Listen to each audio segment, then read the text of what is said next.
Some people in the French Quarter call a sales tax renewal on the ballot Saturday critical. As Tan Trung reports, impacts of the so-called quarter-for-the-quarter sales tax are very visible. Something as basic as working streetlights can make a world of difference in New Orleans.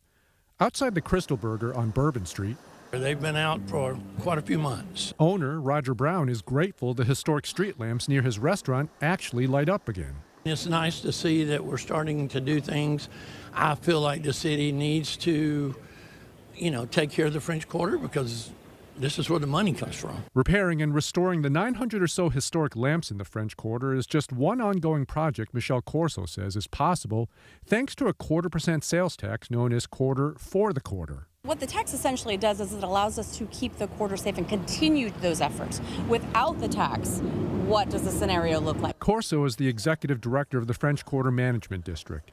She's hoping voters will renew the sales tax, which collects roughly 0.25% of every dollar spent in the French Quarter.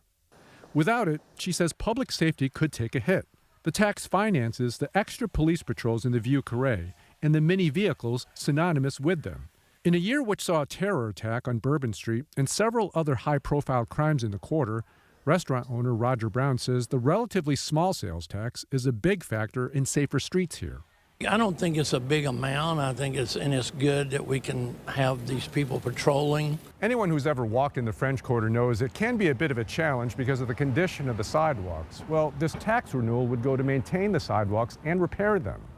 We're going to try our very best. That is certainly a daunting task, but it's something that's so important for public safety, for our tourists, for our residents, and for the people that come in and out of the quarter for work. Corso says the tax is also helping to address what some call a growing homeless population in the quarter. It generated $4 million this year alone. That's expected to grow if voters decide to renew. In the French Quarter, Tan Trung, Fox 8 Local First.